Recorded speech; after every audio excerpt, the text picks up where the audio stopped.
11 নিয়ে আপনাদের সাথে রয়েছি আমি প্রিয়াঙ্কা। শুরুতেই নজর রাখতেই হচ্ছে হাইকোর্টের দিকে, কারণ আগামীকাল হাইকোর্টে সঞ্জয় রায়ের ফাঁসির দাবিতে রাজ্যের আবেদনের শুনানি হবে। বিচারপতি দেবাংশু বসাকের বেঞ্চে শুনানি হবে। সকাল 10:40-এ মামলা উঠবে শিয়ালদা আদালতের রায়ের পরই। আমরা জানি মুখ্যমন্ত্রী মমতা বন্দ্যোপাধ্যায় তিনি বলেন তিনি শকড, আর এরপরই হাইকোর্টে আবেদন করে রাজ্য। এবং আগামীকাল হাইকোর্টে সঞ্জয় রায়ের ফাঁসির দাবিতে রাজ্যের আবেদনের শুনানি হবে। বিচারপতি দেবাংশু বসাকের বেঞ্চে এই শুনানি হবে। ঠিক সকাল 10:40-এ এই মামলা উঠবে হাইকোর্টে। শিয়ালদা আদালতের রায়ের পরই আমরা দেখেছি মুখ্যমন্ত্রী মমতা বন্দ্যোপাধ্যায় তিনি বলেছিলেন তিনি আশাহত, তিনি শকড, আর তারপরে হাইকোর্টে আবেদন করে রাজ্য।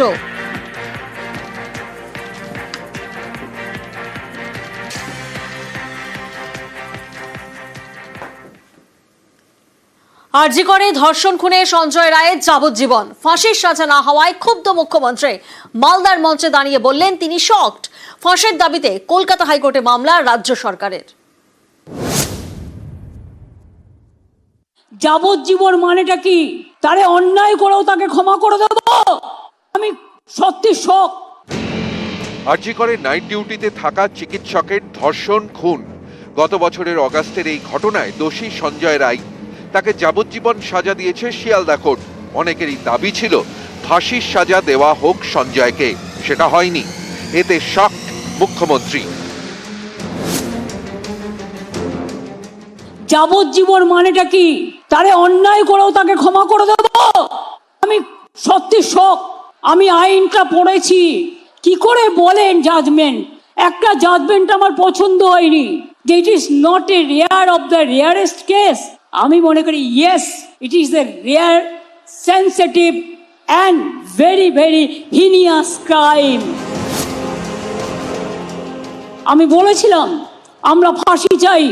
যারা এত পৈশাচিক অত্যাচার করে, যদি কেউ দানবিক হয়, যদি কেউ পাশবিক হয়, তাহলে সমাজ কি মানবিক হতে পারে?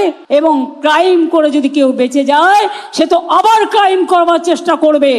সেটাকে প্রোটেকশন দেওয়া আমাদের কাজ নয়। গত কয়েক মাসে রাজ্যের 4টি ধর্ষণ খুনের ঘটনায় ফাঁসির সাজা শুনিয়েছে আদালত। বাটিগাড়া, কুলতলি, ফারাক্কা এবং গুড়াপ। ধর্ষণ খুনের এই 4টি ঘটনারই তদন্ত করেছে রাজ্য পুলিশ। আরজি করের তদন্তে সিবিআই। এক্ষেত্রে দোষীর যাবজ্জীবন। আমরা প্রথম দিন থেকেই ফাঁসির দাবি করে এসেছিলাম। আমরা 3টে কেসে আপনারা দেখেছেন 54 দিন থেকে 60 দিনের মধ্যে আমরা ফাঁসি অর্ডার করিয়ে দিয়েছি। কিন্তু আমি জানি না এটা একটা সিরিয়াস কেস। আমরা এটাই বলেছিলাম আমাদের হাতে কেসটা থাকলে আমরা কিন্তু অনেক দিন আগেই ফাঁসির অর্ডার দিয়ে দিতে পারতাম। এই নরম পিচার্সদের চরমতম শাস্তি হওয়া উচিত। আই এম নট স্যাটিসফাইড, কারণ আমি ফাঁসি হলে অন্তত মনকে সান্ত্বনা দিতে পারতাম। সঞ্জয় রায়ের ফাঁসির দাবিতে উচ্চ আদালতে গিয়েছে রাজ্য সরকার। মঙ্গলবার কলকাতা হাইকোর্টে মামলা দায়ের করা হয়। নিউজ 18 বাংলা। অন্যদিকে কাল সুপ্রিম কোর্টেও আরজিকর মামলার শুনানির সম্ভাবনা রয়েছে। সিবিআই তদন্তে প্রশ্ন তুলে করা নির্যাতিতার পরিবারের এই মামলা বিচার্য বিষয়ের তালিকায় রয়েছে। পাশাপাশি সঞ্জয়ের ফাঁসির দাবিতেও সুপ্রিম কোর্টে আবেদন করবে পরিবার। অর্থাৎ আগামীকাল সুপ্রিম কোর্টেও আরজিকর মামলার শুনানির সম্ভাবনা রয়েছে।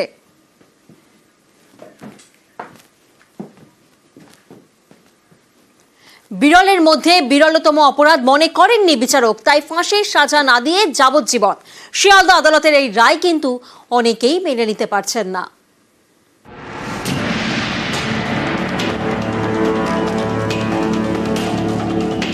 সরকারি হাসপাতালে মহিলা ডাক্তারের ধর্ষণ খুন, এই নিয়ে দেশ জুড়ে শোরগোল। দোষীর ফাঁসির সাজার জন্য ওঠে জোরালো দাবি, কিন্তু তা হয়নি। সঞ্জয় রায়কে যাবজ্জীবন সাজা দিয়েছে আদালত।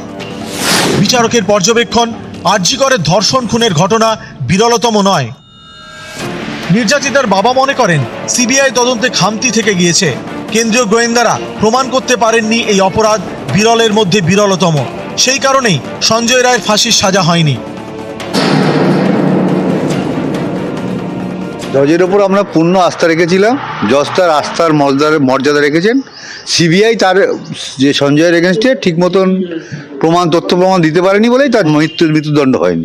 ঠিক মতো সঠিক না বলেই কালকে সঞ্জয়ের ফাঁসি হয়নি। আরজি করে ধর্ষণ খুন ঘিরে দেশ জুড়ে শোরগোল পড়ে যায়। এরকম তোলপাড় হয়েছিল 2012 সালেও দিল্লি নির্ভয়াকে গণধর্ষণের ঘটনায়। সেই ঘটনায় দোষীদের ফাঁসির সাজা শোনায় আদালত। আদালতের চোখে দিল্লির ঘটনা ছিল বিরলের মধ্যে বিরলতম অপরাধ, কিন্তু আরজি করের এমনটা হলো না। ফাঁসির সাজা হলো না সঞ্জয় রায়ের। এতে আক্ষেপ দিল্লির নির্ভয়ার বাবার গলাতেও। ये न तो जो विक्टिम्स है उसके लिए है और ना ही समाज के लिए है, ना समाज की महिलाओं के लिए है। जो भी आया है बहुत गलत आया है, नहीं होना चाहिए। इस प्रकार के मानसिक वाले लोग होते हैं जो अपराधी, उनका हौसला बुलंद हो जाता है, बढ़ जाता है। या rare of the rare case किसको बोलते हैं?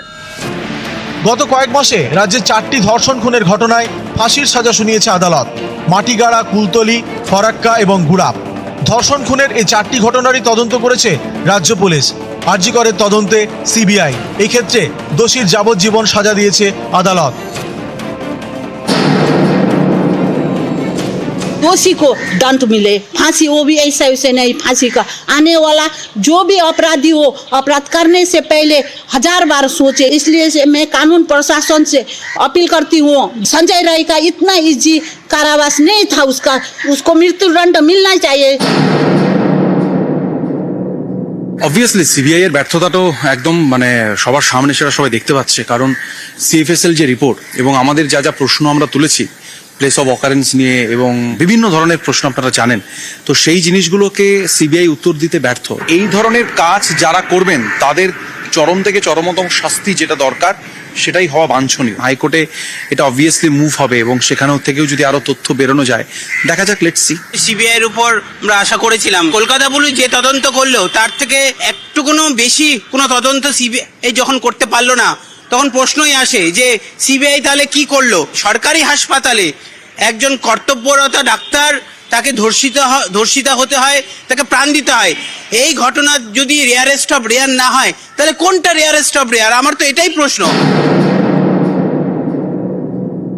সিবিআইয়ের এই তদন্তে তো আমরা ডেফিনেটলি হতাশ। এতদিন ধরে তাহলে কি করলো? ডেফিনেটলি একটা কথা তো বলতেই হবে যে রাজ্যের পুলিশ অ্যাটলিস্ট চেষ্টা করেছে যে যাতে ক্যাপিটাল পানিশমেন্ট হয়। একটা চার্জশিট সেরকম ভাবে যদি গঠিত হয় যেখানে ক্যাপিটাল পানিশমেন্ট ছাড়া কিছু দেওয়ার জায়গা না থাকে, যেটা রেয়ারেস্ট অফ রেয়ার ক্রাইম বলে দেওয়ার কথা ছিল, সেরকম ডেফিনেটলি হয়নি বলেই নিশ্চয়ই শিয়ালদা কোর্টের তরফ থেকে এরকম একটা ভার্ডিক্ট এসছে। কোনো একটা অপরাধে যদি তার মৃত্যুদণ্ড দিতে হয়, তাহলে তার সমস্ত সাক্ষী সাবুত বিষয়টিকে একটি নিশ্ছিদ্র হতে হয়। এইখানে সিবিআই যে সমস্ত সাক্ষ্য প্রমাণ যেভাবে হাজির করেছে, তাতে হচ্ছে যে অসংখ্য ছিদ্র ছিল। সর্বোচ্চ কেন্দ্রীয় তদন্তকারী সংস্থা তার এই ভূমিকা অত্যন্ত নেতিবাচক। জনমানসে এইটা ব্যাপক ক্ষোভ তৈরি করেছে। নিউজ 18 বাংলা। শিয়ালদা আদালতের এই রায় কিন্তু অনেকেই মেনে নিতে পারছেন না। আমরা শুনলাম আম জনতা তারা যেমন মেনে নিতে পারছেন না, সেলিব্রিটিরা যারা পথে নেমেছিলেন, যারা আন্দোলনে রাত দখল করেছিলেন, তারা কি বলছেন শোনাবো। নিঃসন্দেহে চরমতম শাস্তি হওয়া দরকার ছিল, এবং সেটা শুধু যে একজন মানুষকে এই দোষের জন্য দোষী সাব্যস্ত করা হয়েছে তার জন্য যেরকম দরকার ছিল, তেমনি আবার এটাও প্রয়োজন যে এরকম ঘটনা যাতে আর কখনো না ঘটে। নারী পুরুষ সমস্তটাকে আলাদা রেখে মানবিকতার দিক থেকে বলবো যে সবাই একটু হতাশ হয়েছি। কিছু বিচার আমার পছন্দ হবে বা কিছু বিচার আমার পছন্দ হবে না, সেটা একটা ব্যক্তিগত ব্যাপার। আমার এক্সপেকটেশন বা আমার পছন্দ অপছন্দের উপর সবকিছু নির্ভরও করতে হবে না, তবে আমার ভালো লাগেনি।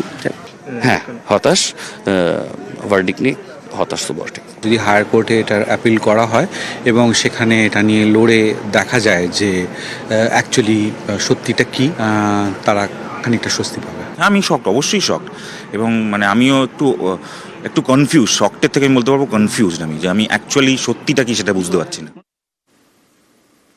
কেন্দ্রের ঢিলেমিতে আইনে পরিণত হচ্ছে না রাজ্যের অপরাজিতা বিল। মালদার মঞ্চে দাঁড়িয়ে অভিযোগ মুখ্যমন্ত্রীর। গত সেপ্টেম্বরে বিধানসভায় পাশ হয় অপরাজিতা উইমেন অ্যান্ড চাইল্ড বিল, আর এই বিলে ধর্ষণের সাজা ফাঁসি।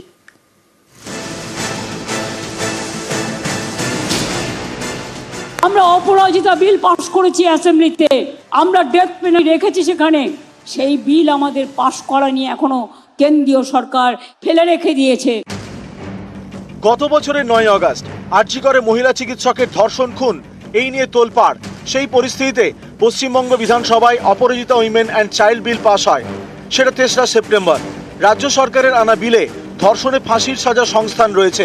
মুখ্যমন্ত্রীর অভিযোগ, কেন্দ্রের ঢিলেমিতেই অপরাজিতা বিলকে আইনে পরিণত করা যাচ্ছে না। আমি বলেছিলাম আমরা ফাঁসি চাই। যারা এত পৈশাচিক অত্যাচার করে, যদি কেউ দানবিক হয়, যদি কেউ পাশবিক হয়, তাহলে সমাজ কি মানবিক হতে পারে? আমরা অপরাজিতা বিল পাশ করেছি অ্যাসেম্বলিতে, আমরা ডেথ পেনাল্টি রেখেছি সেখানে। সেই বিল আমাদের পাশ করা নিয়ে এখনো কেন্দ্রীয় সরকার ফেলে রেখে দিয়েছে। আমরা চাই সেটা একটা মডেল তৈরি হোক এবং দেশে এটা মেনে নেওয়া হোক। অপরাজিতা উইমেন অ্যান্ড চাইল্ড বিলে ধর্ষণের অপরাধে ফাঁসির সাজা, ফাঁসির সাজার পাশাপাশি জরিমানার বিধানও রয়েছে। জরিমানার টাকায় নির্যাতিতাকে ক্ষতিপূরণ দেওয়া হবে। নির্যাতিতার মৃত্যু হলে তার পরিবার সেই টাকা পাবে। এ ধরনের অপরাধের বিচার হবে ফাস্ট ট্র্যাক কোর্টে। ধর্ষণের তদন্তে তৈরি হবে অপরাজিতা টাস্ক ফোর্স। দ্রুত তদন্ত শেষ করে বিচারের ব্যবস্থা করতে হবে।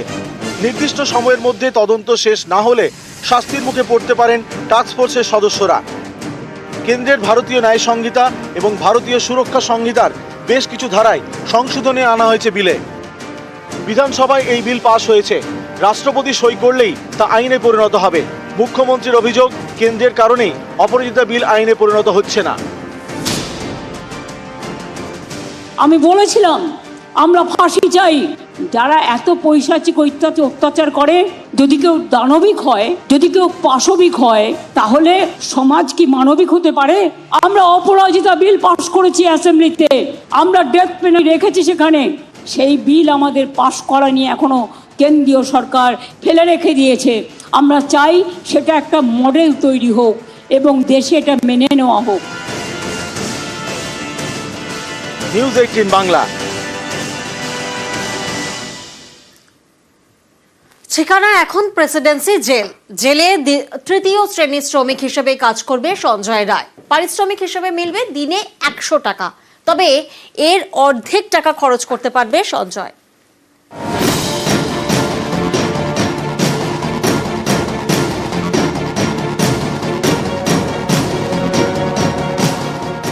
সঞ্জয় রায় আরজি করে ধর্ষণ খুনে সাজাপ্রাপ্ত। তাকে যাবজ্জীবন সাজা শুনিয়েছে শিয়ালদা কোর্ট। আমৃত্যু তাকে জেলেই কাটাতে হবে। এখন তার ঠিকানা প্রেসিডেন্সি জেল। জেলে বসে বসে খাবার মিলবে না, প্রতিদিন কাজ করতে হবে। জেলে বন্দীরা এক এক রকম পারিশ্রমিক পান। দক্ষ শ্রমিক হলে দিনে 135 টাকা, কম দক্ষরা 120 টাকা, অদক্ষ হলে দিনে 100 টাকা।